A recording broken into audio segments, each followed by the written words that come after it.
جس کے اندر جو ہے سب سے زیادہ اہم چیز جس کے اوپر سب لوگوں نے بات کی اور کچھ لوگوں نے ڈیفینڈ کرنے کی کوشش کی، وہ کنسیپٹ انڈین فلسفی سے ریلیٹڈ ہے، انڈین سائیکالوجی یا انڈین مائنڈ سیٹ سے ریلیٹڈ ہے۔ وہ یہ ہے کہ آپ جانور کو قتل نہ کریں، خاص طور پہ آپ گائے کو قتل نہ کریں، جبکہ ہمیں حکم دیا گیا ہے کہ آپ ابراہیم علیہ السلام کی سنت پہ باقاعدہ عمل کریں۔ تو دیکھیں، آپ نے اس بات کو بڑا غور سے سمجھنا ہے۔ ہمیں اللہ تعالیٰ نے اس بات کے بتایا کہ ہم پہ کون سی چیزیں، پہلے تو ہمیں اللہ تعالیٰ نے اس بات کا بتایا کہ کون کون سی چیزیں ہیں جو ہمیں نظر آتی ہیں، جو ہمیں ڈیفینیشن بتائی ہے، ہمیں سمجھے۔ کچھ چیزوں کے چلے ہمیں نہیں بھی پتہ چل رہا، تو پھر کیا ہوتا ہے کہ ہم اپنی سوچ کو، عقل کو استعمال کر کے ان کے نام رکھ دیتے ہیں۔ یہ بھی اللہ تعالیٰ کے اذن سے ہی ہے۔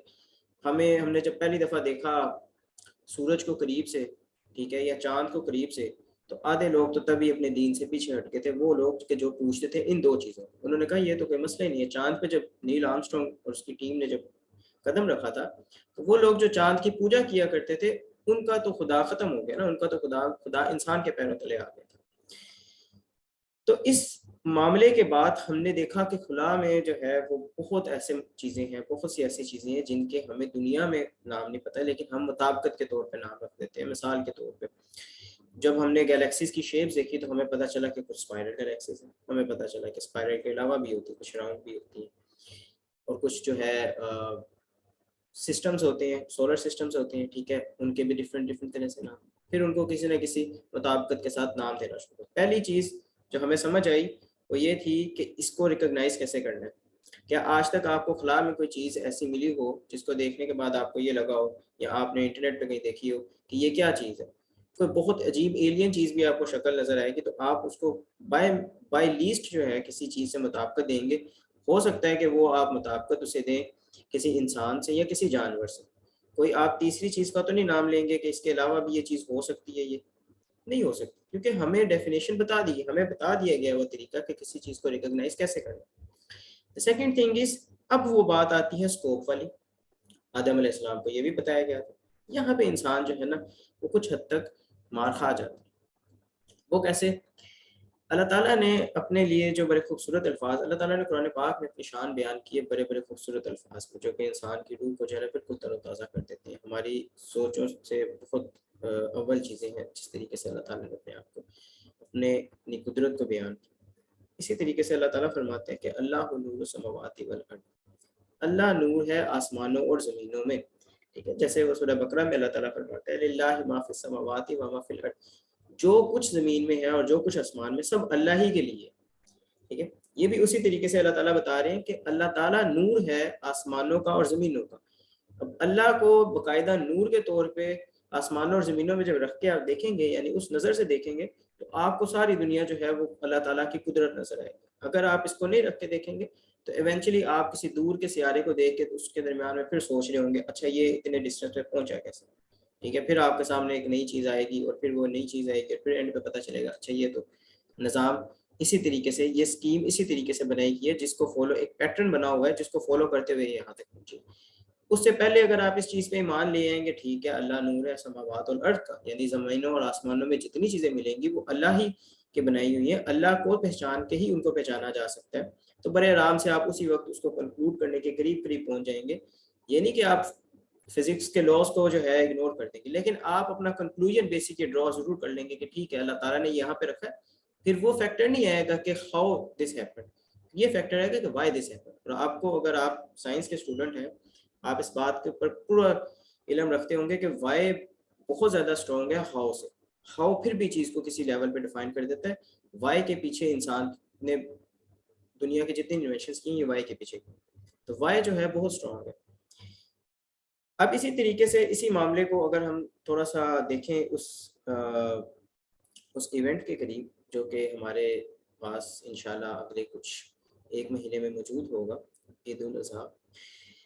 یہ عید جو ہے یہ ہمیں عطا کی گئی ہے اللہ تعالیٰ کی طرف سے، اور پچھلی جو عید الفطر ہے یہ عطا کی گئی تھی، یہ بھی ہمیں اللہ تعالیٰ کی طرف سے عطا کی۔ عید الفطر کے معاملے کے اندر ہمیں خوشی ہوتی ہے رمضان کو مکمل کر لینے کے بعد، جس پہ ہمیں ایک دن کی خوشی الاؤ کی گئی ہے، ہم البتہ اسے 3 دن تک لے جاتے ہیں۔ لیکن اگلی جو عید ہے ٹھیک ہے اس کے اندر ہمیں باقاعدہ 3 دن کا کہا تھا، اور اس سے پیچھے جو 9 دنوں کے ایونٹس ہیں یعنی جو حج کا پورا معاملہ ہے اس کے بعد یہ عطا کیے گئے۔ میں ایک چیز آپ کو اور بتانا چاہوں گا کہ سورہ مائدہ کی آیت نمبر 3 میں جو اللہ تعالیٰ نے ہمیں خوشخبری دی تھی نا کہ آج میں نے تمہارے لیے تمہارے دین کو پسند کر لیا اور تمہارے لیے جو ہے اپنی رحمت تمام کر دی، اس کے بارے میں ایک یہودی شخص نے حضرت عمر سے پوچھا کہ آپ پہ یہ جو نازل ہوئی ہے نا آیت، اگر یہ نازل ہوئی ہوتی نا ہم پہ تو ہم اس دن عید مناتے۔ تو عمر علیہ السلام نے جو ہے نا اس کو بتایا کہ آپ کو اندازہ ہے کہ یہ کس وقت آیت نازل ہوئی تھی؟ تو انہوں نے کہا نہیں، ہمیں تو اس بات کا کوئی اندازہ نہیں ہے، نا علم ہے۔ تو انہوں نے پھر کلیریفائی کیا کہ یہ عرفات میں رسول پاک صلی اللہ علیہ وسلم خطبہ فرما رہے تھے، اس وقت یہ آیت نازل ہوئی تھی۔ حقیقی طور پہ ہمارے لیے عید جو ہے اور زیادہ بہتر ہو جاتی ہے، کیونکہ اس دن اللہ تعالیٰ نے ہمیں یہ بتایا تھا کہ آج میں نے تمہارے لیے تمہارے دین کو مکمل کر دیا۔ یعنی رسول پاک صلی اللہ علیہ وسلم کی جو پریکٹسز تھی، جو ان کی ڈیلی روٹینز تھیں، ان کے اندر دین سارا مکمل کر دیا گیا، جو ان کو فالو کرے گا وہی فلاح پانے والا، اور تمہارے لیے اپنی رحمت بھی تمام کر دی۔ یعنی ہر قسم کی رحمت تمہارے پاس تبھی ہوئے گی اگر تم اس سنت کو فالو کرو گے جو نبی نے فالو، ٹھیک ہے، جس بھی طریقے سے انہوں نے کی۔ تو یہ بہت خوشی کی بات ہے عید کا آنا، اور اس عید کے اندر جو آپ کو پتہ ہے ہم ایک یاد تازہ کرتے ہیں حضرت ابراہیم علیہ السلام کی، اور اس کے اوپر جو ہے ہم قربانی کرتے ہیں۔ مسئلہ یہ دینی لحاظ سے تو سمجھ آ جاتا ہے، ٹھیک ہے، دین میں تو بڑی خوبصورتی ہے اور یہ ساری باتیں، اور آپ ساری اس چیز کو انجوائے بھی کرتے ہوں گے ہر سال۔ آئی بلیو کہ پیرنٹس جو ہیں کچھ وقت بچوں کے ساتھ لگاتے ہیں، خاص طور پہ اس دن کے جس دن حج ہوتا ہے، بچوں کو بتاتے ہیں، سمجھاتے ہیں کہ بیٹا یہ ہوا تھا، یہ بیٹی یہ ہوا تھا، اور بڑا انجوائے کیا جاتا ہے اس چیز کو، بچے بھی بڑا دل لگا کے سنتے ہیں۔ پھر وقت آ جاتا ہے کہ جب آپ کھانا پینا کھا کے اور ٹی وی کے سامنے بیٹھ سکتے ہیں، ٹی وی کے سامنے بیٹھے آج کل کے دور کے اندر باتیں جو ہے نا وہ تھوڑی سی ہوتی ہیں مختلف، جو بچوں نے نہ سنی ہے نہ بچوں نے سمجھی، وہاں پہ بات کی جا رہی ہوتی ہے کہ یہ سلاٹر نہیں کرنا آپ نے گائے کو، اتنا میٹ جو ہے وہ سلاٹر کیا جاتا ہے، گائے کی کوئی اپنی زندگی نہیں ہے، جو ہے وہ ہمیں جو ہے جانور کو سلاٹر نہیں کرنا چاہیے، ہمیں عید جو ہے میٹھی چیزوں سے جو ہے منانی چاہیے، یہ ہونا چاہیے وہ ہونا چاہیے۔ میں نام نہیں لوں گا، لاسٹ ایئر جو ہے ایک میڈیا اینکر پرسن نے باقاعدہ طور پہ اس کے اوپر جب ٹویٹ کیا تو آدھا ٹویٹر جو ہے وہ ان کے خلاف ہو گیا اور آدھا ٹویٹر ان کے حق میں ہو گیا۔ تو یہ ایک ٹرینڈ شو کرتا ہے ہمیں کہ ہماری یوتھ جو ہے، ہماری جو نوجوان نسل ہے، جس کو شاید اس بات کا پتہ چلنے پہ کچھ حد تک ڈیفینڈ کرنا چاہیے چیزوں کو اور کچھ حد تک لوگوں کے لیے آسانی کرنی چاہیے، وہ انفارچونیٹلی اس بات سے بالکل بالا تر ہو گئے، ان کو سمجھ ہی نہ آئی کہ اس موقع پہ کیا کیا ہے۔ انہوں نے جب اپنے ذہن کے اوپر تھوڑا سا زور ڈالنے کی کوشش کی تو وہ بہت زیادہ بھی دور اگر جا سکے تو وہ پچھلے کوئی 20-25 سال پہلے جا سکے، اس سے پیچھے کوئی بھی نہیں جا سکتا۔ 20-25 سال پیچھے یا کوئی بہت زیادہ بھی اسے چلا گیا تو 200-300 سال پیچھے چلا گیا، 400 سال پیچھے چلا گیا۔ وہ اتنا پیچھے جب جا کے انہوں نے بالکل جڑ سے چیزیں دیکھنا شروع کی تو انفارچونیٹلی ان کے سامنے جو لٹریچر سب سے زیادہ واضح کر کے ہے نا وہ سینٹرل یورپین لٹریچر تھا، جو کہ باقاعدہ طور پہ ہیومینٹی کے اوپر جو ہے نا ایک الگ قسم کی باتیں کرتا ہے، ساری نہیں غلط کرتا لیکن کافی حد تک غلط کرتا۔ تو انہوں نے پھر اسی بات کو جو ہے باقاعدہ پروموٹ کرنا شروع کر دیا، اور اس چیز کے اوپر I read some tweets جو کہ باقاعدہ طور پہ کہہ رہے تھے نہیں جی گائے کو نہیں کرنا چاہیے، آپ جو ہے نا 100 لوگوں کو کھانا کھلا دیں ویسے وہ قربانی سے زیادہ افضل ہے، آپ جو ہے نا کسی غریب کی مدد کر دیں، اس کے گھر راشن ڈال دیں، وہ اس سے زیادہ بہتر ہے کہ آپ قربانی کریں۔ دیکھیں میرے جوانوں، ٹھیک ہے میرے ہم وطنوں، آپ کو اس بات کو سمجھنا پڑے گا کہ اللہ تعالیٰ نے ہمیں، اللہ تعالیٰ پہلی بات ہے کہ اللہ تعالیٰ نور ہے سماوات اور ارض کا، اس کا مطلب یہ کہ ہمیں جب چیز کو کسی کو دیکھنا ہے تو پہلے سب سے اوپر ہم نے اس میں اللہ تعالیٰ کو رکھنا ہے، یہ شہادت ہے ہماری۔ دوسری چیز یہ ہے کہ جو آدم علیہ السلام کو چیز بتائی گئی تھی اس کو بھی تو سمجھے نا، ریکگنائز تو کر لیا کہ وہ گائے ہیں۔ اب آپ سادہ لفظوں میں یہ دیکھیں کہ کیا گائے میں اور آپ میں کیا کیا ڈفرینس ہے۔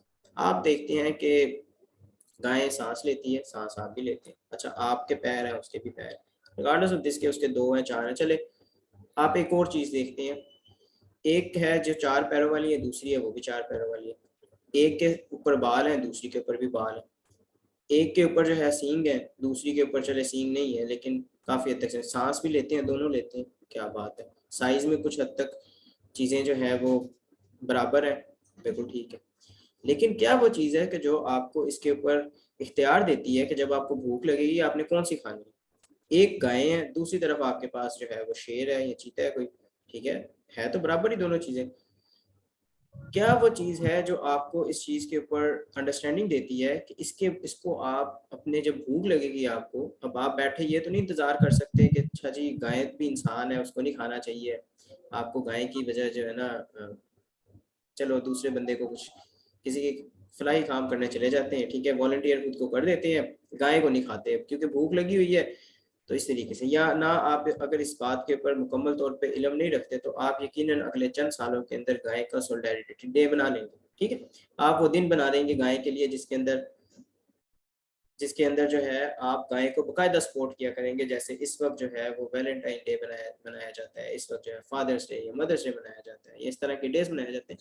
آپ پھر ایک کاؤ ڈے منائیں گے، اس کاؤ ڈے میں آپ ان گائے کے ساتھ سولیڈریٹی کے لیے آپ چارہ کھائیں گے اس دن، کیونکہ گائے کے تو سارے رائٹس ہیں، گائے کے اور ہمارے میں فرق کوئی نہیں. جبکہ اس معاملے میں جب ہم دیکھتے ہیں قرآن سے، تو قرآن ہمیں اس کے بالکل بات الگ بتاتا ہے. سورہ الانعام جو ہے یہ اصل میں ہے انہی چیزوں کے بارے میں. اس میں اللہ تعالیٰ حلال اور حرام کے بارے میں بالکل آخری رکوعات میں بڑے واضح طور پہ بتاتے ہیں کہ تم پہ 4 چیزیں جو ہے نا حرام کر دی گئی ہیں، ان کے علاوہ تم جتنی چیزیں ہیں تم اسے فائدہ اٹھا سکتے ہو. ٹھیک ہے، اب اس کے اندر ہم کسی کے رائٹس پامال نہیں کرتے. مثال کے طور پہ انڈیا میں گائے کو چھوڑ دیا جاتا ہے، ویسے وہ چاہے جو مرضی کرے، لوگوں کی دکانوں میں جا کے نقصان کر رہی ہوتی ہے اور یہ کرا وہ کرا ہوتی ہے. ٹھیک ہے، لیکن کوئی اسے کچھ کہتا نہیں ہے کیونکہ وہ اس کو ایک بالکل ڈفرینٹ لیول پہ، اسپرچل لیول پہ اسے مانتے ہیں. یعنی کہ وہ اسے گوڈس مانتے ہیں، گوڈ مانتے ہیں، لیکن وہ اپنے گوڈ کے کوئی قریبی سمجھتے ہیں اسے. ٹھیک ہے، تو وہ اس وجہ سے جو ہے نا وہ اسے کچھ بھی نہیں کہتے اور وہ انسانوں کا نقصان کرتی ہے، ادھر ادھر گھوم پھر رہی ہوتی ہے. یہی چیز جو ہے پاکستان میں پروموٹ کرنے کی طرف آ رہے ہیں وہ، کہ نہیں جی گائے کو جو ہے باقاعدہ طور پہ اس طریقے سے نہیں کرنا چاہیے، اور ہمیں جو ہے وہ ان جانوروں کو جو ہے وہ بچانا چاہیے. یعنی کے ایف سی جو ڈیلی کی اتنی سلاٹرنگ کرتا ہے اس کے اوپر کوئی کسی کو جو ہے وہ نہیں ہے سمجھ آتی. لیکن وہ عید کیونکہ ایک ایونٹ ہے، اسلامک ایونٹ ہے، تو اس کے اوپر باقاعدہ طور پہ باتیں کی جاتی ہیں. تو یہ آپ کو میرے خیال سے اس چیز کی سمجھ ہونا بڑا اہم ہے.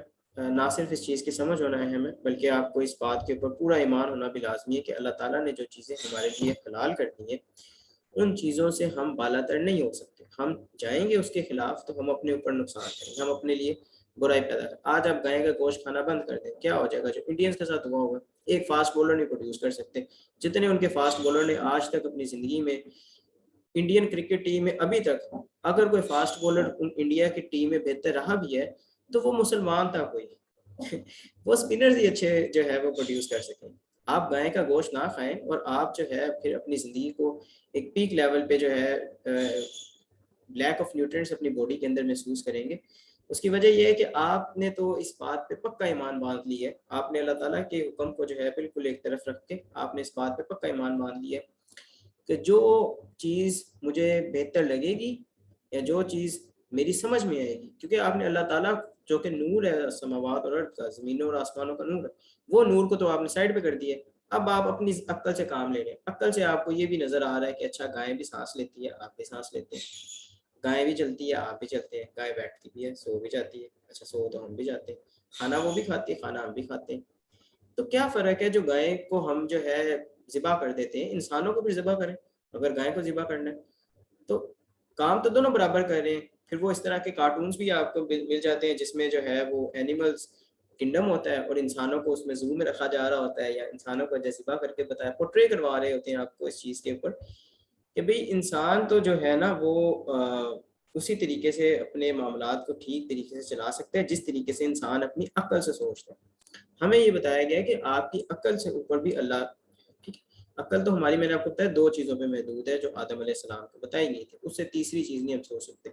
مثال کے طور پہ اللہ تعالیٰ بار بار جنت کا تصور آپ کو بتاتے ہیں قرآن پاک کے اندر کہ نہریں بہتی ہوں گی نیچے اور ان کے اوپر جو ہے باغات ہوں گے. ذرا آپ اگر تو کسی ایسے بے ایریا میں رہتے ہیں جہاں پہ قریبی کوئی نہر ہو، ذرا تصور کر کے دیکھیں کہ اس نہر کو آپ نے ایک دفعہ دیکھا بھی ہو، ٹھیک ہے، ٹی وی پہ یا کسی بھی جگہ پہ. اب ذرا تصور کریں جنت کیسی ہوگی. آپ کے ذہن میں خود بخود ہی وہ نہر ہی آ جائے گی کہ چلو پانی صاف ہو گیا ہوگا، اس کا ارد گرد باغات ہوں. کوئی جنت کا ایک پتے کی بھی خواب نہیں آپ آ سکتا. اگر وہ آ گیا تو آپ تو اگلے دن اٹھ کے جو ہے وہ بالکل ڈفرینٹ شخصیت بن جائے. تو یہ بات ہماری اس دور کے اندر ہماری یوتھ کو سمجھنی بڑی اہم ہے. نہ صرف ہماری یوتھ کو بلکہ ہمارے یوتھ کے علاوہ جو باقی بڑے ہیں ہمارے، ان کو بھی یہ بات سمجھانے کی ضرورت ہے. ہم اپنے بچوں کی آنکھوں پہ پٹیاں نہیں باندھ سکتے کہ بیٹا آپ نے ٹی وی نہیں دیکھا. بچے ٹی وی دیکھتے ہیں، لیکن ٹی وی پہ جو کانٹینٹ آ رہا ہے ہم اس کے خلاف ایک ذہن بنا کے رکھ سکتے ہیں. ہمیں پتہ ہونا چاہیے کہ کون سا کانٹینٹ ٹھیک ہے، کون سا کانٹینٹ غلط. اسی کے ساتھ جو ہے اگر ہم اپنی زندگی کو تھوڑا سا پروسیڈ کریں تو ہم ان پالیسیز کے اوپر بلیو کرنے لگ جائیں کہ جو پالیسیز اللہ تعالیٰ کی، جو دین حقیقی طور پہ ایک وہ دین ہے کہ جو دنیا میں بن چکا ہوگا. اس دین کو جو چلانے والے لوگ ہیں وہ چلاتے ہیں اس کو اپنی مرضی سے. مثال کے طور پہ آپ کی چیک ان جو ہے آفس میں وہ 9 بجے ہوگا، کیونکہ پاکستان کا قانون ہے کہ 9 بجے ہی چیک ان ہونا. آپ اس سے پہلے چیک ان نہیں کر سکتے. پاکستان کا قانون ہے 1 سے 2 بجے بریک ہونی ہے، بریک ہونی ہے.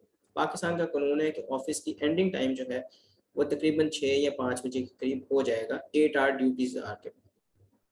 یہ قانون ہے، یہ دین ہے، اس دین کو فالو کرتے رہو. اس میں اللہ کا دین مختلف اگر ہوگا تو اس کو بالکل کنسیڈر نہیں کیا جائے گا. ہمیں جو ہے زیادہ کچھ اسی طرف لیا جاتا ہے کہ آپ آئین کو فالو کریں اور آپ جو ہمارے بنائے انسان مین میڈ دین ہے ان کو فالو کریں. تو اس چیز کو ہم نے سمجھنا ہے، اور نہ صرف سمجھنا ہے بلکہ اپنی زندگیوں میں اسی طریقے سے انکارپوریٹ کرنا ہے کہ آنے والے وقت کے اندر جو حالات مختلف سے مختلف ترین ہوتے چلے جا رہے ہیں اس کے اندر ہمیں اپنے ایمان کو مضبوط رکھنے کے لیے ان چیزوں کو سمجھنا پڑے گا کہ جو چیزیں قرآن نے ہمیں سمجھائی ہیں. ہم ان چیزوں کو نہیں سمجھیں گے تو ہم لٹرلی، جیسے میں نے پہلے کہا ہے کہ ہم گائے کا ایک باقاعدہ دن بنا دیں گے. اس دن ہم سارے جو ہے وہ گائے کی طرح چارہ کھایا کریں گے، کیونکہ ہمیں لگتا ہے کہ ہماری عقل ہمیں جو ہے وہ فرق نہیں کرنے دیتی. ہماری عقل ہمیں فرق کی عقل نہیں دیتی. ٹھیک ہے، فرق کے لیے قرآن بتایا گیا ہے، وہ رولز بتایا گیا ہے. بشیر و نذیر باقاعدہ طور پر رسول پاک صلی اللہ علیہ وسلم کہا گیا کہ آپ بشیر و نذیر ہیں. اب اس پہ بعض اوقات مطلب یہ سمجھ لیا جاتا ہے کہ بشیر و نذیر جو خوشخبری دینے والا اور جو روکنے والا ہے. دیکھیں آپ کسی ریسٹورنٹ میں جائیں کووڈ کے پیک ٹائم پہ، اور آپ کے پاس جو سامنے بندہ کھڑا ہوگا نا، جو گارڈ ہوگا یا جو جس نے چیک ان الاؤ کرنا ہے، وہ بشیر و نذیر ہے. کیسے کہ اگر آپ نے ماسک پہنا تو وہ آپ کو بشارت دے گا آپ آ جائیں. آپ کے ساتھ والے نے ماسک نہیں پہنا اس کو ڈرا دے گا، اسے کہے گا بھی آپ کے تو انٹری نہیں ہو سکتی. تو بشیر و نذیر صرف یہ نہیں کہ رسول پاک صلی اللہ علیہ وسلم کو بشارت انہوں نے دینی تھی کہ مومنین جو ہے وہ جنت میں جائیں گے اور جو گناہ کریں گے وہ جہنم میں جائیں گے، یہ بات بھی انہوں نے بتانی تھی. لیکن حقیقی طور میں تو انہوں نے پالیسیز ڈیفائن کی ہیں. انہوں نے بتایا کہ یہ عمل ٹھیک ہے، تمہارے لیے بشارت ہے، اور یہ تمہارا جو عمل ہے بالکل خراب ہے، یہ تمہیں برائی کی طرف لے جائے. یہ کانسیپٹ ہمیں اپنی زندگیوں میں انکارپوریٹ کرنے پڑیں گے، specially in the time coming. Eid آ رہی ہے، عید کے اوپر دوبارہ پھر سے آئی بلیو کہ اسی طریقے سے پروپیگنڈا جو ہے وہ ایوالو کیے جائیں گے. لوگوں کو جو ہے زبردستی ان چیزوں پہ بلیو کرنے پہ لایا جائے گا کہ چلیں آپ صدقہ کر دیں، آپ بکرا نہ کاٹیں. ٹھیک ہے، جبکہ وہ سنت رہی ہے ابراہیم علیہ السلام کی. تو اس کے بعد رسول پاک صلی اللہ علیہ وسلم کی امت کے اوپر باقاعدہ طور پہ عید کے طور پہ میں نے آپ کو بتایا کہ یہ ہم پہ واجب کر دی گئی کہ ہم منائیں اس دن. اور یہ نہیں کہ گوشت اپنے گھر میں نہیں رکھنا ہوتا. ٹھیک ہے، ہمارے یہاں پہ زیادہ تر کوشش یہ کی جاتی ہے کہ جو سب سے اچھا والا گوشت ہے نا وہ اپنے تک رکھ لیا جائے. پلیز اگر آپ یہ حرکت کریں گے تو پھر آپ بہتر یہ ہے کہ آپ قربانی نہ کریں. آپ کو یہ چیز سمجھنی پڑے گی کہ یہ ہمارے دین کے اندر اس طرح کی کوئی چیز نہیں. یعنی اسلام کے اندر یہ کانسیپٹ نہیں ہے کہ میرے گھر اگر آج مرغی بنی ہے تو بس میرے تک ٹھیک ہے، ہمسایہ بے شک دال کھا کر سو. ایسا کوئی کانسیپٹ نہیں. قاعدہ حدیث ہے اس پہ کہ اگر تم کبھی جو ہے گوشت بناؤ تو شوربہ اس میں زیادہ کر لیا کرو تاکہ تم ہمسایہ کو بھی دے سکو.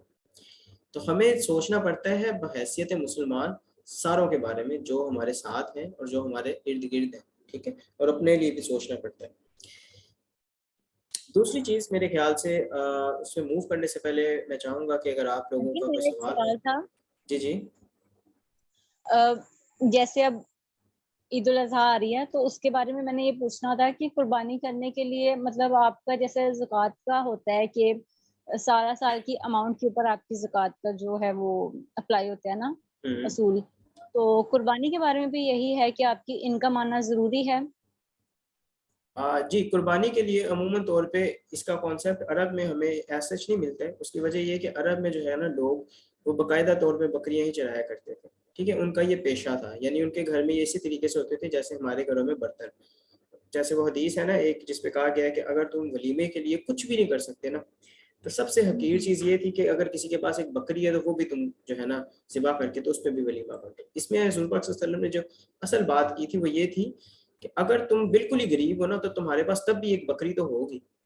ٹھیک ہے، یعنی کہ آپ کے گھر میں کچھ نہ بھی ہو تو چلو ایک گلاس تو ہوتا ہی ہے نا، بس اس طرح سے انہوں نے سمجھائی تھی بات کہ تمہارے پاس کچھ بھی نہ ہو، اگر ایک بکری ہو تو اس کو بھی ذبح کر کے تم ولیمہ کر دو. تو اس سے بات سمجھ یہ آتی ہے کہ عرب میں ایسا کوئی کمپلشن نہیں تھی کہ ان کے پاس جانور نہیں ہوا کرتے، ان کے پاس جانور ہوا کرتے تھے، صرف یہ کہ انہوں نے نیت باندھنی ہوتی تھی جانور کے آغاز سے جب وہ پیدا ہوتا تھا، اور اس کو پھر اسی طریقے سے پالا جاتا تھا کہ وہ سال کے بعد جو ہے اس کو ذبح کر دیا جائے.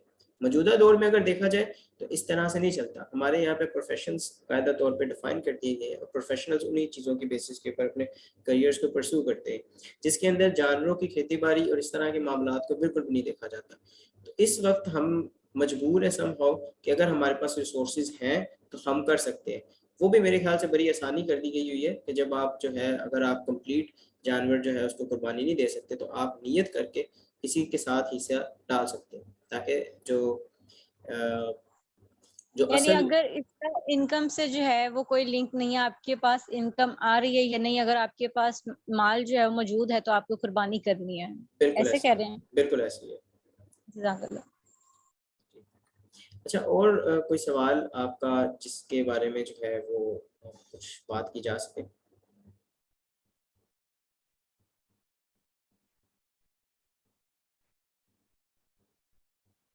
آئی تھنک نہیں ہے. اگر آپ چاہیں تو چیٹ روم میں بھی لکھ سکتے ہیں.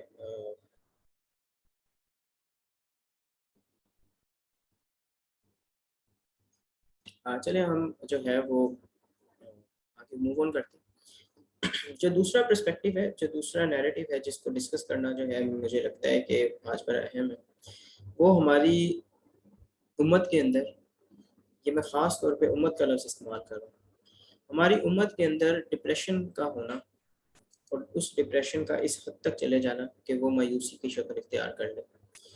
یہ ہمارے لیے بہت کامن ہو گیا، یہ ہمارے لیے اتنا عام ہو گیا جتنا آپ ہمارا ایک دوسرے کو سلام کرنا. یعنی ہم گھر سے باہر نکلے تو کسی کو سلام کرتے ہیں، اسی طریقے سے ہم خالی فری بیٹھے ہوں تو ہم ضرور ڈپریس ہوتے ہیں. یہ اتنا عام ہو گیا ہوا اس دور کے اندر. کیا وجہ ہے کہ یہ اس طریقے سے جو ہے اس کے نمبرز بڑھتے چلے جا رہے ہیں؟ کیا مسلمانوں کے لیے کون سی خوف ہے کہ جس کے بارے میں کبھی زندگی میں مسلمان کو کہا گیا کہ وہ ڈپریس نہیں ہو سکتا، کبھی پریشان نہیں ہو سکتا اس بات کے اوپر کہ اس کے لیے حالات جو ہیں بد سے بدترین ہوتے چلے جائیں؟ تو اس کے اوپر جو اگر ہم جب غور کرتے ہیں تو ہمیں چیزیں پتہ چلتی ہیں کچھ ایسی کہ جن چیزوں کی بیسس کے اوپر ہم اپنے ڈیسیجنس یا اپنے زندگی کی ویلیو سیٹ کرتے ہیں. دیکھیں، جس بندے کی ویلیو جو ہے وہ پیسہ ہے، تو جب اس دن اس کا پیسہ کم ہوگا وہ اس دن ڈپریس ہو جائے.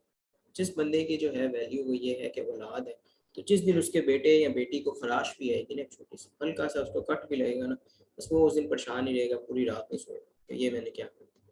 اسی طریقے سے وہ بچے کہ جنہوں نے اپنی پرائرٹیز جو ہیں اسٹڈیز کو سیٹ کر لی ہے، اپنی ویلیوز ان کے لیے شاید اول آنا ہے اس جماعت کے اندر جس کے اندر وہ ہے، تو جس دن وہ اگر ان کیس وہ جماعت میں اول نہیں آتے تو وہ پھر اس کے بعد ڈپریسڈ ہو جائیں. اور اسی طریقے سے اگر آپ دیکھتے ہیں کہ زندگی کے باقی معاملات میں ہمارے ڈفرینٹ جو رولز ہیں ان کے اندر اگر ہماری پرائرٹیز جو ہیں، اگر ہماری ویلیوز وہ چیزیں ہیں کہ جو چیزیں سب سے کم تر اور جسے کہنا چاہیے کہ زیادہ وولٹائل ہے، ٹھیک ہے، جو سب سے وولٹائل چیزیں ہیں ان کو اگر ہم اپنی ویلیوز بنائیں گے تو وہ سب سے زیادہ جو ہے وہ ہمیں مایوس کریں گے، سب سے زیادہ ہمیں ڈپریس کریں گے. مثال کے طور پہ آپ ایک اپنی پسند کا بیگ خریدتے ہیں اور آپ چاہتے ہیں کہ اب آپ اسے اسکول روز لے کے جائیں گے. بالکل آپ کو مل بھی جاتا ہے بیگ، اور آپ کی ویلیو بن گئی ہے کہ آپ نے اس بیگ کو روز اسکول لے کے جانا ہے اور اس بیگ کی حفاظت کرنی. مثال کے طور پہ کسی دن کو شرارت کرتے ہوئے آپ کا دوست جو آپ کا بڑا عزیز ہے وہ اس بیگ کو تھوڑا سا نقصان پہنچا دیتا ہے، اب آپ کیا کریں گے کہ اب آپ ڈپریشن میں چلے جائیں. اب آپ جو ہے بالکل نیگیٹو تھاٹس ڈیولپ کر لیں گے اس شخص کے بارے میں کیونکہ اس نے آپ کی ویلیو کو ہرٹ کیا. میرے خیال سے اس دور کے اندر ہمارے جو نوجوان ہیں، ہمارے جو جتنی بھی یوتھ ہے، ان کو اس بات کی سمجھ ہونی بڑی اہم ہے، ان کو اس بات کو سمجھنا بڑا لازمی ہے کہ آپ کی ویلیوز جو ہیں وہ خصوصی طور پہ وہ ویلیوز ہونی چاہیے جو ویلیوز صحابہ کی تھی. اگر صحابہ والی ویلیوز آپ کی نہیں ہوں گی تو آپ ڈپریسڈ ہی رہیں گے اور آپ مزید ڈپریس ہوتے چلے جائیں گے.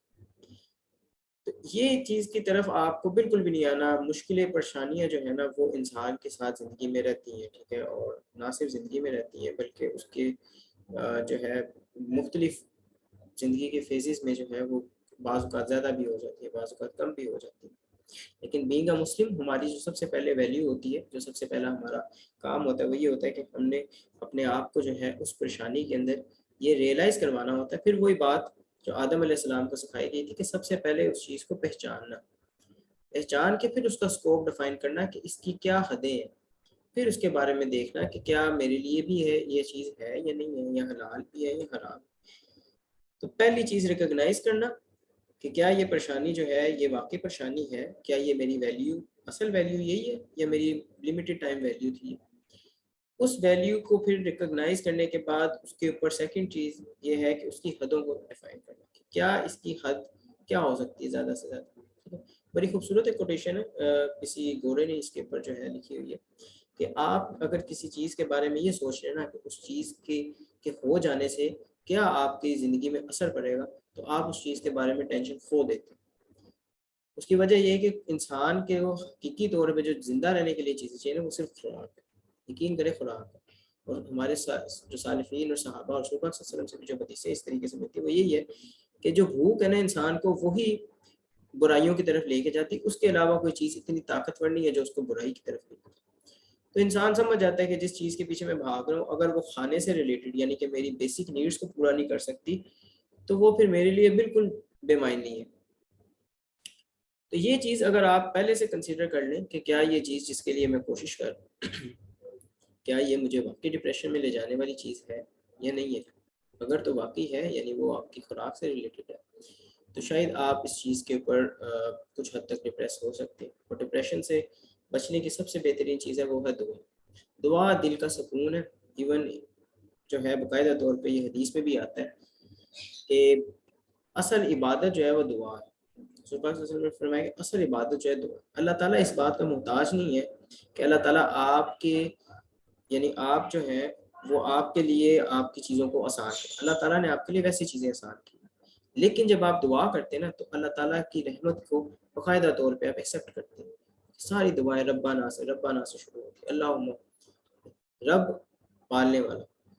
تو پہلی جب آپ کہیں گے کسی کو بلائیں گے تو اتنے پیار سے بلائیں گے جب اللہ تعالیٰ کو، تو پھر اوبیسلی آپ کے دل کو سب سے پہلے تو آپ کی روح کو سکون ملے گا نا، روح کو جب سکون ملے گا تو پھر آپ کے دل کو سکون ملے گا، جب دل کو سکون ملے گا تب آپ خود ہی سیٹسفائی ہوتے چلے جائیں گے، آہستہ آہستہ آپ کے دل کو باقاعدہ طور پہ جو ہے وہ سکون آ جائے گا، آپ اس چیز کے اندر زیادہ ڈپریس نہیں رہیں گے۔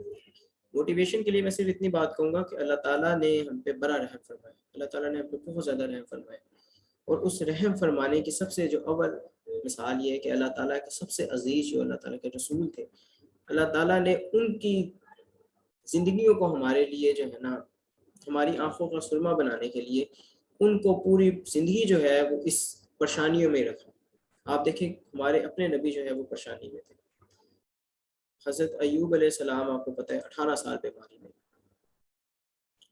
نوح علیہ السلام کے اپنا بیٹا جو ہے ان کی آنکھوں کے سامنے جو ہے غرق کر دیا، اور اتنا دکھی مومنٹ تھا وہ کہ حضرت نوح نے ان کو کہا کہ آپ آ جائیں میرے ساتھ آ جائیں، انہوں نے کہا نہیں یہ قریب میرے پہاڑ ہے میں اس پہ چڑھ کے بچ جاؤں، لیکن اس دن کوئی چیز ایسی نہیں تھی کہ جو انہیں بچا سکتی۔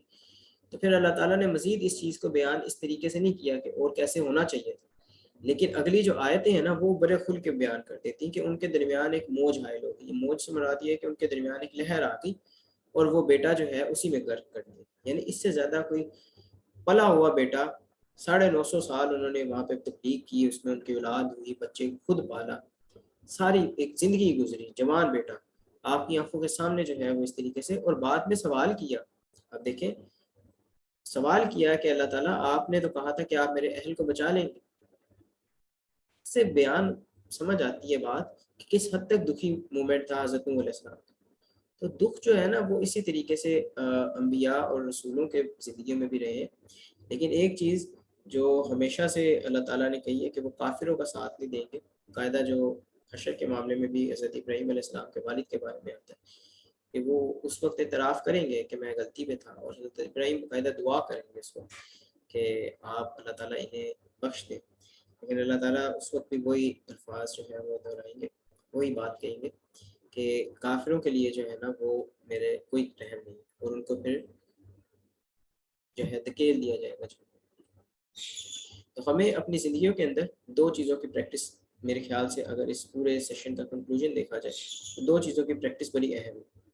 ایک تو یہ ہے کہ ہم چیز کو ریکگنائز کریں اور اس ریکگنائز کرنے کے بعد ہم اس کا اسکوپ ڈیفائن کریں, یہ اسکوپ اس کا انڈرسٹینڈ کریں کہ اصل اس کا اسکوپ کیا ہے. مثال کے طور پہ ہم دنیا میں سب سے جی میں ابھی جو ہے وہ آپ کا کوشچن لیتا ہوں. ہم دنیا میں جو ہے سب سے پرانی جو پہلی دفعہ بگ بینگ کے بعد لائٹ نکلی تھی, یہ سب سے پہلے جو فارمیشن ہوئی تھی, ہم اس کو دیکھ سکتے ہیں, ہم اس تک پہنچ نہیں سکتے. اگر ہمیں اس بات کا اسکوپ ڈیفائن ہو جائے گا تو ہم کوشش تو کریں گے, لیکن ہم اسے ویلیو بنا کے اس کے بعد ڈپریس نہیں ہوئیں گے. ہم اس کے خلاف پھر باتیں لکھنا یا اس کے خلاف جو ہے ہونا پسند نہیں کریں گے. اور دوسری چیز, ہمیں ڈپریشن میں جو ہے وہ خود کو نہیں لے کے جانا. ہمارے لیے موٹیویشن باقاعدہ طور پہ اس چیز کی ہے کہ اللہ تعالیٰ کے جو نبی ہیں, ٹھیک ہے, وہ خود بھی انہی معاملات سے گزرتے رہے, لیکن انہوں نے ایک چیز نہیں چھوڑی, وہ تھی دعا. اس کے بارے میں باقاعدہ طور پہ تو حضور پاک صلی اللہ علیہ وسلم کی اپنی زندگی اس طریقے سے تھی کہ وہ تو ایسے دعا کرتے رہتے تھے جیسے انسان سانس لے رہا ہوتا. اس طریقے سے بار بار دعا اور ہر وقت دعا کیا کرتے تھے. وہ بے شمار دعائیں جو ہیں, ہمیں باقاعدہ طور پہ باب اس کے اوپر ہے کہ آپ دعا کتنی زیادہ دعائیں انہوں نے ہمیں سجیسٹ کی. قرآن پاک میں بیشتر جگہوں پہ بے شمار دعائیں آئی ہیں, اتنی خوبصورت دعائیں آئی ہیں اور اتنی اسٹرانگ دعائیں آئی ہیں. آپ دیکھیں صحابہ کہف نے کیا دعا کی, دعا کی اور اللہ تعالیٰ نے ان کو 300 سال تک اس دنیا سے بالکل الگ کر دیا, اور اس کے بعد اٹھایا بالکل سہارا. دعا حقیقت طور پہ جو ہے وہ آپ کو دل کا سکون دیتی ہے, اور اس بات کا ریمائنڈر, اس بات کی شہادت ہوتی ہے کہ آپ اللہ پہ ایمان. جی حذیفہ, آپ کا سوال ہے. جی السلام علیکم. وعلیکم السلام. پہلے تو بہت شکریہ کہ آپ نے مجھے مطلب موقع دیا سب کوشچن کرنے کا. اور دوسری بات یہ ہے کہ آپ کہہ رہے تھے کہ جو نبی بھی ہوں گے وہ بھی اپنی اولاد کو مطلب معاف نہیں کروا سکیں گے. تو میں نے سنا ہے کہ جو بچے بچپن میں فوت ہو جاتے ہیں کچھ ہی مہینوں کی عمر میں یا بلوغت سے پہلے, تو وہ اپنے پیرنٹس کو جنت میں لے کے جائیں گے. یا پھر کہیں پہ یہ بھی ہے کہ میں نے خود پڑھا تو نہیں ہے لیکن سنی سنائی باتیں ہیں کہ جو حافظ ہوگا وہ بھی کافی لوگوں کو مطلب معاف کروا سکتا ہے. اس میں کتنی سچائی ہے اور اس میں مطلب کیا ہے اس کے پیچھے؟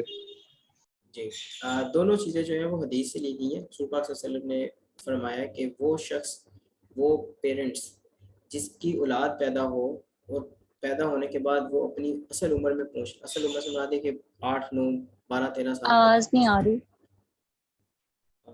آواز اب کلیئر؟ جی آ رہی ہے. تو رسول پاک صلی اللہ علیہ وسلم نے فرمایا کہ اگر جو ہے اولاد اپنی اصل عمر میں پہنچنے سے پہلے فوت ہو جاتی ہے, اور یہی اسی طریقے سے ان کی 3 اولادیں جو ہیں وہ فوت ہو جاتی ہے, تو وہ ماں باپ اور وہ صبر کرتے ہیں. قاعدہ اس پہ بتایا بھی ہے کہ وہ صبر کرتے ہیں, یعنی پیرنٹس جو ہیں وہ صبر کرتے ہیں اس پہ, تو ان دونوں کے لیے بشارت ہے جنت کی. ٹھیک ہے, تو اگر کیونکہ یہ معاملہ اللہ کا ہے نا, اس میں ان کی تو غلطی نہیں ہے. اللہ تعالیٰ نے ان کو اولاد دی, اللہ تعالیٰ نے اس کے بعد اس کی اصل عمر میں پہنچنے سے پہلے ان کی اولاد واپس لے گئے. اس پہ اللہ تعالیٰ نے کہا ہے کہ اگر آپ صبر کریں گے ان معاملات میں 3 دفعہ, تو تیسری دفعہ اگر ایسا ہوتا ہے اور آپ پھر صبر کرتے تو پھر 2 لوگ جو ہوں گے, یعنی ان کے جو پیرنٹس ہیں, ان کو جنت کی بشارت. دوسری چیز جو آپ نے کہی کہ حافظ کے بارے میں, حافظ کے بارے میں جو حدیث ہے, میں ایکسپلینیشن دینا چاہوں گی ندیم. جی جی, کہ جو صحابہ نے جو ہے وہ اس پہ جو ہے تکرار کی تھی, پوچھا تھا کہ اگر 2 ہوں بچے جو ہیں تو نبی پاک صلی اللہ علیہ وسلم نے کہا تھا کہ تب بھی یہی اجر ہے, اور پوچھا گیا تھا کہ اگر 1 ہو تو نبی پاک صلی اللہ علیہ وسلم نے فرمایا تھا کہ تب بھی یہی اجر ہے بشرطیکہ کا وہ صبر کرے. اور اس میں جو ہے وہ بلوغت کی عمر سے پہلے کے بچے بھی شامل ہیں, اور اس میں ولادت سے پہلے کے بھی شامل ہیں, یعنی اگر پریگنینسی میں بھی آپ کے جو بیبی ہیں وہ مطلب فوت ہو جاتے ہیں تو تب بھی آپ کا یہی اجر ہے. ٹھیک ہے, تھینک یو سو مچ ہیرا فار کریکشن, جزاک اللہ خیر. جی بالکل, میرے خیال سے حذیفہ آپ کو بات سمجھ آ گئی ہوگی کہ یہ باقاعدہ حدیث سے دونوں چیزیں لی گئی ہیں, اور ان میں اسی طریقے سے کہا گیا. یہ وہ معاملات ہیں جس کے اندر باقاعدہ طور پہ چیزیں کو آپ کو نہ سمجھنا پڑے گا. صرف بچے کو حفظ کروا دینے سے والدین جو ہیں وہ جنت میں نہیں جا سکتے ہیں, اس کو تھوڑا سا ڈیپلی سمجھنا پڑے گا. اسی لیے جو پہلے سوال کا جواب میں نے پہلے دینا پسند کیا تھا. دیکھیں, بچے جو ہوتے ہیں نا وہ ماں باپ کی تربیت کی بیس پہ ہوتے ہیں. ایسا تو نہیں ہے کسی جگہ پہ فرمایا گیا کہ پیرنٹس جو ہیں وہ بچوں کی تربیت کریں گے اور بلکہ بچے جب پیدا کر دیں گے اور اس کے بعد جو ہے نا پیرنٹس جنتی ہیں, ٹھیک ہے, ماں کے پیروں تلے بھی جنت رکھ دی گئی ہے اور دروازہ جو ہے وہ باہر پر. بس اب کہانی ختم. ماں باپ اب اپنی مرضی سے جو مرضی کریں, بچے جو ہیں ان کے محتاط یعنی غلام کے طور پہ بچے ان کی پوری زندگی خدمت کریں گے, اور ان سب کے معاملے کے بعد جو ہے وہ ان کو جنت دے دی جائے گی, ماں باپ کو بھی اور وہ بچے جو ان کی فرما برداری کریں گے ان کو. دیکھیں اس طریقے سے بھی معاملہ نہیں ہے, کنٹینیو اسٹرگل ہے ہماری لائف کے اندر, کنٹینیو اسٹرگل ہے جس کے اندر جو ہے وہ سب سے پہلے دیکھی جاتی ہے کہ ماں باپ جب ماں باپ بنتے ہیں, ٹھیک ہے, جو لوگ ان کو اللہ تعالیٰ اولاد عطا کرتے ہیں, اب ان کی تربیت اچھی ہوئی. قرآن کا حفظ کرنا یا قرآن کی علم حاصل کرنا باقاعدہ اپنے آپ میں بہت بڑا انقلاب ہے. ہمارے یہاں پہ دو چیزوں کو سپلٹ کر دیا گیا, ایک یہ کہ تلاوت اور حفظ ایک الگ چیز بن گئی ہے, اور ایک قرآن کا فہم و تفہیم جو ہے یہ ایک الگ چیز بن گئی. جب یہ دونوں چیزیں الگ ہوئی ہیں نا, تب جا کے سمجھ میں یہ چیز نہیں آ رہی کہ کس چیز کی طرف جو ہے وہ جنت رکھی گئی. آپ کو صرف یہ سمجھنا ہوگا کہ اللہ تعالیٰ نے اس پورے کانسیپٹ کو یعنی قرآن پاک نازل کرنا اور رسولوں کو بھیجنا بار بار انسانوں کے پیچھے وجہ کیا رکھی تھی. انسان کے اجر اور اس کے اس کی برائیوں کے عوض جو اس کو گناہ یا اس کے برے عمل کے عوض جو اس کو سزا ملنی ہے, ان سارے کا کانسیپٹ آپ کو اس کے لیے سمجھنا پڑے گا کہ حقیقی طور پہ کیا چیز تھی کہ جس کے لیے یہ پورا سارا نظام بنایا گیا, جس کے لیے اصل میں حضرت آدم علیہ السلام اور اماں حوا کو جو حقیقت میں جس چیز کی سزا کے طور پہ اس دنیا میں بھیجا گیا تھا, کیا تھا وہ یہ تھا کہ قانون اللہ کا چلے گا, نظام اللہ کا چلے گا. اگر اللہ تعالیٰ نے نظام کے اندر یہ چیز کا باقاعدہ طور پہ آپ کو اس کا قائل کر لی ہے, یعنی نظام یہ ہے کہ آپ نے اس شجر کے قریب نہیں جانا, that's it, that's a rule, ٹھیک ہے, یہ آپ کی باؤنڈری ہے. اگر آپ اس کے بعد بھی جاتے ہیں تو پھر آپ اس نظام کو پریکٹس کریں گے اپنے لیے, انکلوڈنگ آپ کو تو پتہ ہے پھر ان کی سزا کتنی عرصے تک رہی تھی, انکلوڈنگ آپ کی اولادیں بھی اس چیز کو پریکٹس کریں گے. تو ہم یہاں پہ جو سب کچھ کرتے ہیں نا, ہمارا اجر صرف اسی چیز میں ہوتا ہے کہ ہم نظام اللہ کا کس حد تک قائم کرتے ہیں. وہ لوگ جو نظام اللہ کا قائم کرنے میں کسی لیول پہ کامیاب ہو جاتے ہیں, وہ لوگ تو پکے جنتی سمجھ آتے ہیں. پھر ان کے آگے درجے بیان کر دیے گئے ہیں نا, جو سورہ نساء میں آتے ہیں کہ صالحین ہوئیں گے, صالحین کے بعد شہداء ہوں گے, پھر صداقین ہوں گے, پھر نبیین ہے. نبیین کا تو درجہ ہم نہیں کر سکتے, 3 درجوں پہ تو ہم کوشش کر سکتے ہیں, ٹھیک ہے. ہم اگر اپنی نفس کے اوپر جو ہے وہ اس حد تک نظام اللہ کا قائم کرتے کہ ہم نماز پڑھنے لگ جاتے, اس کا مطلب ہے کہ ہم صالحین کے درجے میں. پھر ہمارے لیے وہ ساری باؤنڈریز ہیں اور وہ ساری جو ہے خوشخبریاں اور بشارتیں ہیں جو صالحین کے لیے, وہ صالحین جو ہے صحابہ کے دور میں, رسول اللہ صلی اللہ علیہ وسلم کے دور میں بھی ہو سکتے تھے, وہ آج کے دور میں ہی ہمارے آنے والے دور میں بھی ہو سکتے. اگر ہم اس سے ایک درجہ اور آگے چلے جاتے ہیں اور اللہ کے نظام کو باقاعدہ طور پر جو ہے وہ کیا سے کہتے ہیں کہ قائم کرنے کے لیے جدوجہد شروع کر دیتے ہیں, اور ہم جو ہے باقاعدہ وقت لگاتے ہیں اور اپنی جان تک کو لگا دیتے ہیں, پھر ہم شہداء کے درجے تک پہنچتے ہیں. یہ ہے پریکٹیکلی نظام کو اس لیول تک لے کے جانا جس طریقے سے کہا گیا ہے. یعنی کہ مثال کے طور پہ آپ کسی شخص کو دیکھتے ہیں کہ وہ ریڈی والے کو کھڑا اس کے پاس جو ہے تنگ کری جا رہا ہے, تو آپ اس کو اگر روکتے نہیں اور آپ جو ہے کہتے ہیں کہ چلو ٹھیک ہے یہ کر رہا ہے تو کیا کیا جائے, اس کا مطلب کہ آپ نہیں کر رہے. لیکن اگر آپ اس سے جا کے روکتے ہیں اور ایسا آپ سے کہتے ہیں کہ تم کیوں ایسے کر رہے ہو, یہ حقیقی طور پہ نظام کے خلاف بات ہے جو تم کر رہے ہو, تم نے ایک چیز بھی کھانی تو تم اس کے عوض اس کو پیسے دو. یہ نظام ہے جو جسٹس اللہ تعالیٰ نے بیان کی. تو اگر آپ اس درجے پہ چلے جاتے ہو تو آپ شہداء کے درجے میں آ جاتے ہو. اور اس سے بھی اوپر ہے ایک, وہ ہے صداقین, صادق, وہ لوگ جو صداقت پہ قائم کرتے ہیں. صداقت جسٹس کے اوپر اپنے ذہنی اور اپنے عملی طور پہ دونوں درجوں میں اگر وہ صداقت کے تک پہنچ جاتے ہیں تو پھر وہ صداقین یعنی کہ وہ صدیق لوگوں میں شمار ہو جاتے ہیں. تو یہ سارے درجے بتا دیے گئے نظام کے اوپر, جو نظام میں یہ ڈفرینٹ لیولز تک پہنچ سکتے ہیں لوگ, ٹھیک ہے.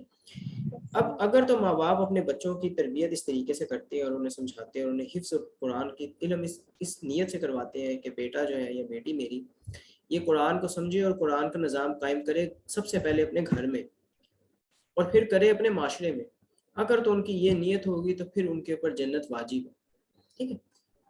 اگر تو ان کی صرف یہ نیت ہے نا کہ چلو ہمیں جنت کی ٹکٹ چاہیے اور وہ ہم بچے کو کسی ایک بچے کو, یہ بھی نہیں ساروں کو, کسی ایک بچے کو, چلو آخری والے کو جو ہے نا عموماً طور پہ آخری کے اوپر یہ ٹرائی کی جاتی ہے کہ اس کو جو ہے نا قرآن سمجھا کے یا قرآن حفظ کروا کے تو ہم جنت کی ٹکٹ حاصل کر لیں گے. تو اس پہ تھوڑا سا ڈاؤٹ ہے, کیونکہ جو اصل میں چیز اچیو کرنی ہے نا وہ تو اچیو نہیں ہوگی. وہ تو بچے کو مارے بھی پڑیں گی صرف قرآن, یہ کون سی تعلیم ہے جس کے لیے بچے کو مارا جائے, یہ تو اس کے بچے کے دل میں ایسا خواہش خود ہمارے ہونی یہاں چاہیے. دو طرح کا کر دیا گیا ہے قرآن پاک کی تعلیم کو. ایک جو ہے وہ مطلب حفظ والی سائڈ آ گئی ہے، اور ایک جو ہے نا فہم القرآن آ گیا.